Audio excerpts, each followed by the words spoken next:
Hello, everyone. This is Raquel, and I'm one of the human factors specialists here at Sophic Synergistics. And welcome to our latest edition of Sophic Up Close.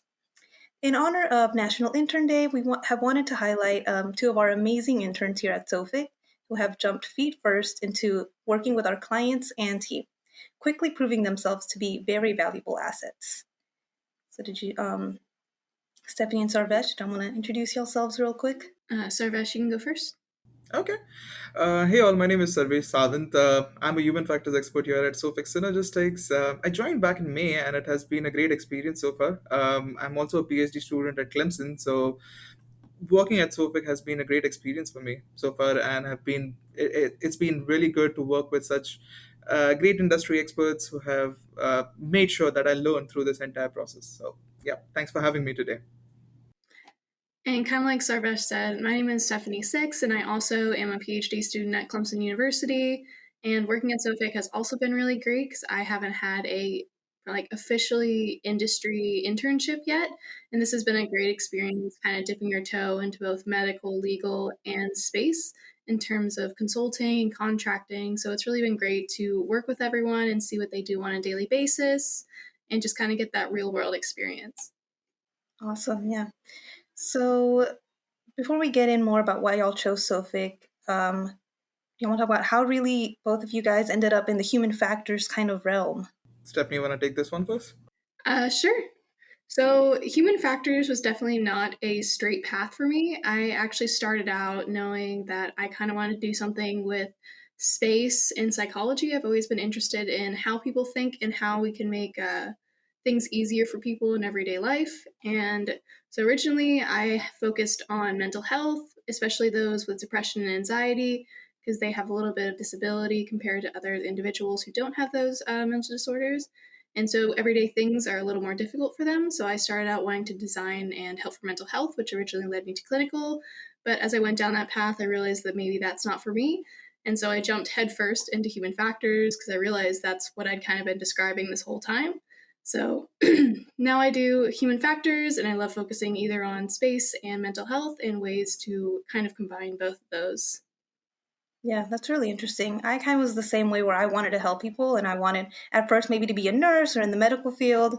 And then I started I think someone in my family got injured and I saw the injury and I was like, I cannot do this. Nope, Yep. that's not how I want to help people.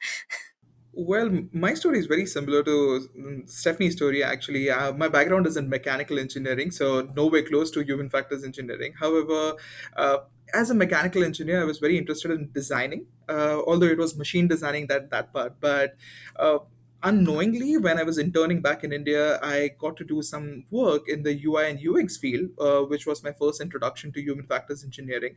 Surprisingly, I did not even know that it was a part of human factors engineering back in India. It was only after that I came to the US and then started with my master's that I was introduced to this whole new field of human factors engineering. And I was, as a child, I was always into designing and I wanted to do something in designing. And then this whole new concept of human centered design came into picture, and I was very fascinated with that particular topic. So I thought, yeah, this is something that I want to see myself doing for the rest of my life. And that is why I considered a PhD as well in the same topic. And here I am today working in that particular field. Yeah, I think it's definitely like one of those hidden things that you don't, because I didn't even hear about it until I was going, like choosing what to do for my master's. Yep, same. So it's kind of like human centered design. What? That's a thing? I'd never heard about it before. You just hear like psychology and more of the general clinical psychology and counseling, but human centered design is definitely one of those things that it's it's not very commonly heard of, but surprisingly it's everywhere once Hmm. you like get into it. So definitely interesting. So, what made you both choose Sophic as part of your internship program? Whoever wants to go. Yeah, I can go if you want, Stephanie. I can go first. So, As I said, I have had industry experience before as well, but when I started doing my PhD, so this was my first time interning as a PhD candidate, and when I heard about SOFIX and the work that SOFIC does, especially in the healthcare and the aerospace domain, me myself having experience back in India in the airline industry, I was very fascinated with the work related to aerospace, and most of my research here at Clemson is in the healthcare domain. So it was like a good blend for me to go into, and I thought I would be getting to learn from industry experts about how research is conducted in the healthcare domain from an industry perspective as well as in aerospace. So that is the reason I chose Sophic, because it matched very well with the interest that I have. I know for me, my story is a little odd, but so my first year of grad school, every Wednesday we have kind of this human factors discussion group where everyone in the program gets together and we listen to other internship stories, current research going on with the faculty and students, or we have alumni come and talk. And I remember one day Cynthia came in and gave a presentation on Sophic, and I was just like starstruck because I didn't even know this was a thing that like you could have your own company and like this was a Clemson alumna and she's like doing her own thing and she's working with space and she was like, yeah, we're probably going to be helping like design the next generation spacesuits. And my first year PhD brain was just like, what? That's like an option we have? That's the coolest thing I've ever heard. So like she's like, yeah, we're looking for interns, and I screenshotted it because first year we're really not.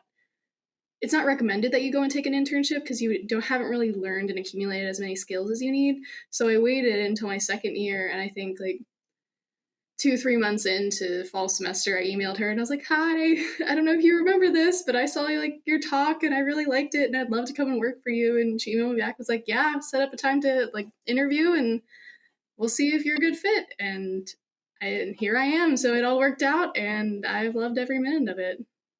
Yeah, no, that's great. That's funny. It's great that she remembered you and that she was just able to. That's crazy. So, what are some interesting things that both of you have been able to work on since joining Sophic?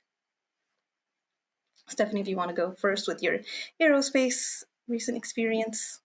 Yeah, I haven't really dived as deep in medical and legal, but I have definitely been doing a lot of aerospace with Axiom Station, and that's just really cool to see what they do both on a daily basis. And I have like assisted with subsystems that I never even would have considered. I know sitting in those meetings, the smallest things that you have to think of when putting people into space, which you don't even think of on a daily basis down here on Earth, matters so much.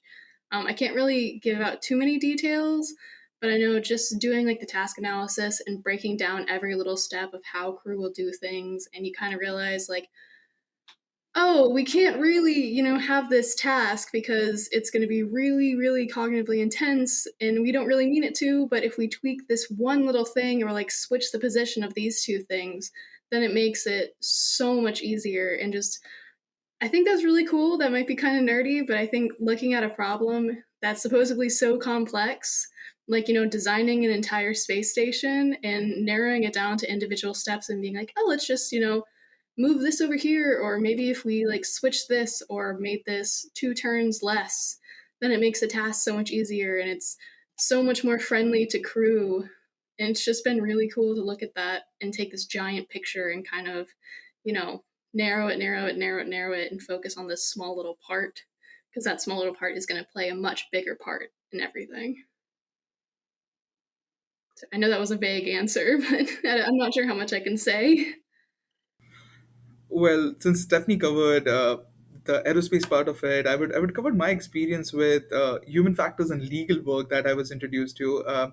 So, people who know me will know that I'm a big nerd when it comes to like court cases and everything. I keep watching all those videos on YouTube. Even I watch Suits. That's one of my favorite shows. So, when I was first introduced to this whole topic of hey, human factors, expert witnesses, and how we can impact legal cases and everything, so it was just like oh, like a childhood dream come true moment kind of a thing for me, like oh, I get to work in the legal field. So it was very interesting to see how we can use our human factors related techniques to actually go ahead and make a difference for people, like in legal cases and everything. So that was something really very new, and also I got to learn a lot. I got to it was I would say it was a great experience to understand how human factors techniques can be applied to a field that I never thought could use human factors in the first place, and talking about accident analysis and root cause analysis and all those things. So it was really fascinating. This was something new that I learned here at Sophic. And yeah, in addition to that, working in the healthcare field, especially with you, Raquel, thanks for being a great mentor to me as well. So yeah, so far it's been really good, and these are some new things that I've learned here at Sophic. Awesome, thank you. So, prior to joining SOFIC, really, what kind of were y'all's expectations regarding the kind of work and culture, and have they been met? If you wanted to go first, Sarvesh. Yeah, sure. I mean, when I first thought of Sofik and when I interviewed, I know that the company works a lot in the aerospace industry and the healthcare industry, and I was looking forward to work to get that industrial experience, and I am getting that industrial experience, and I'm growing not, as a human factors researcher as well. But what I would say that the new thing that Sofix offered me is like diving deep into all the different domains that I did not expect when I joined Sofik. I did not expect to work in the legal field. I did not expect to go ahead and work a little bit on how social media stuff work as well. So that was something new. That is something new that I've learned. So yeah, definitely the expectations were met in terms of human factors related work. But I would say that it has been gone above and beyond the expectations, and I've learned a lot more things than what I had earlier envisioned to learn during this internship period. So I think for me, I really didn't know what to expect because this is my first like real industry internship. But I figured I would probably be doing something with aerospace because I heard Sarvesh, you were the other intern. I'm like, he's got healthcare. That's what he does. So I was like, I'll probably be thrown onto aerospace, not complaining at all. Um, and I figured I was like, I really don't know what to expect because I don't know what it looks like. I know like human factors is a big part of aerospace because, human error and making sure that the safety of the person is always put first.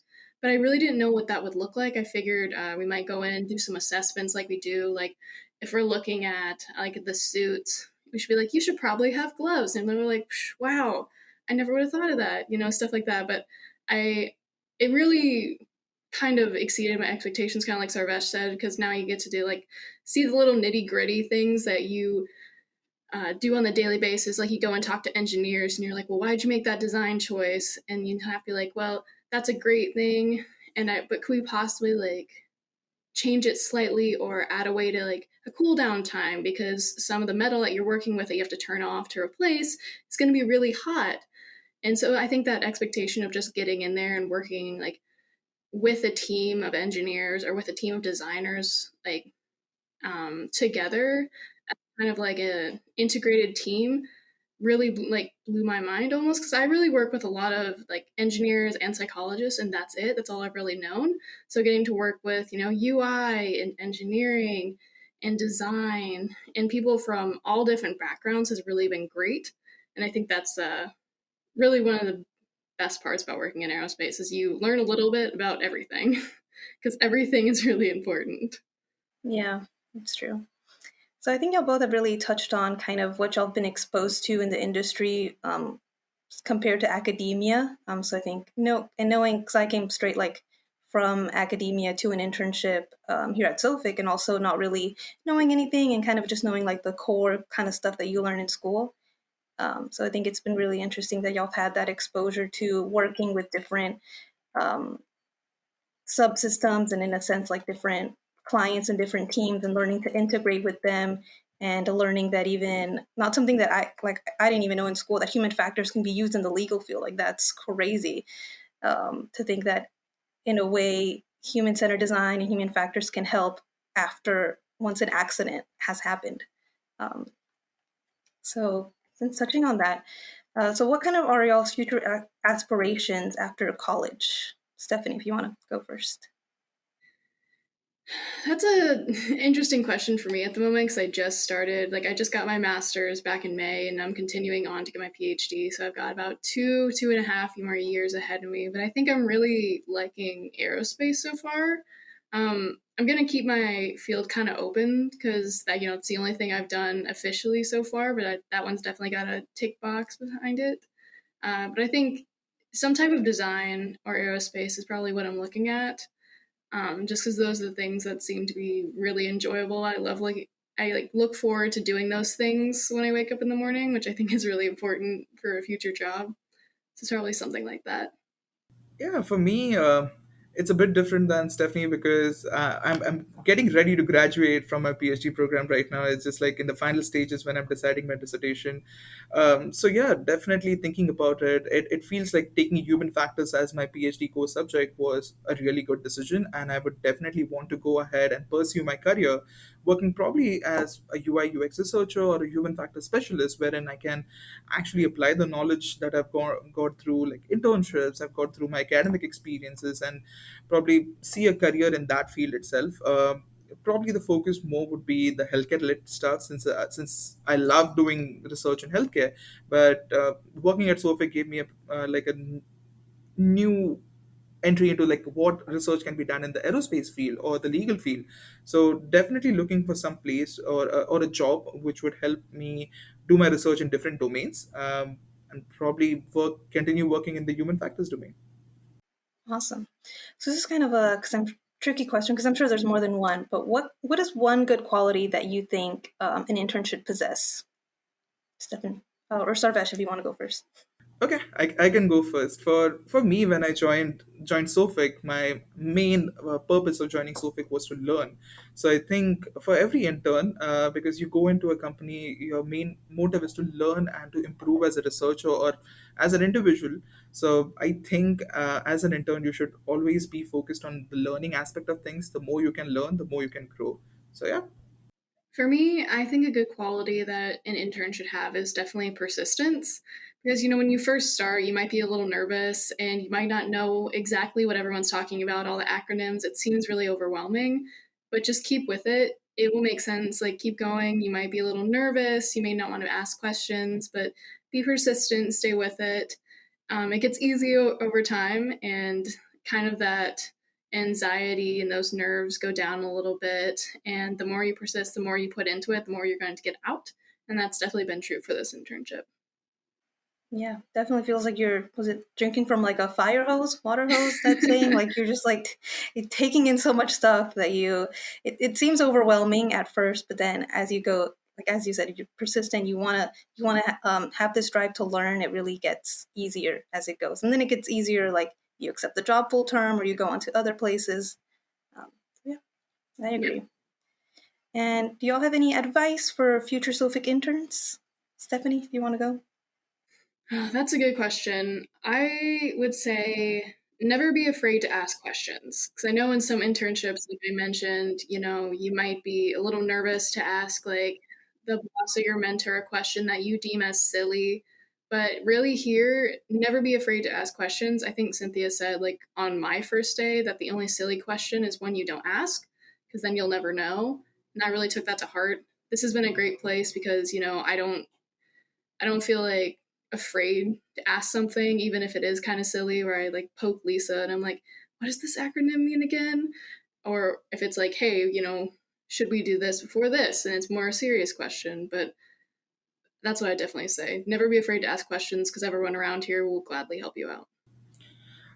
The one advice that I would probably give an intern joining Sophic in the future would be to get feedback, talk to your mentors a lot, because the team is really good, the team is very helpful. They will involve you in the research work that is going on, they will involve you in all the different kind of work that is going on, to make sure that if they are involving you, then an intern should definitely make sure that you get the feedback that is required for your growth, as well as a researcher, and definitely make use of the mentor program that Sophic offers, because the team members are highly experienced, they know what they're doing, and they're here to help us to grow. So definitely go ask questions, get feedback, and that is the advice I would give them.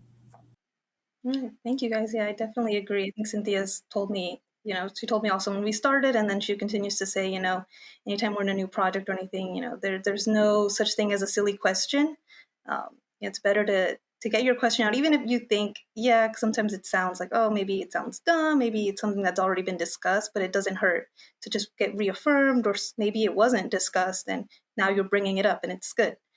Um, so yeah, so thank you, Stephanie and Sarvesh, for sitting down with us today in honor of National Intern Day. And thank you all in the audience for tuning in. We will see you all in the next installment of SOFIK Up Close.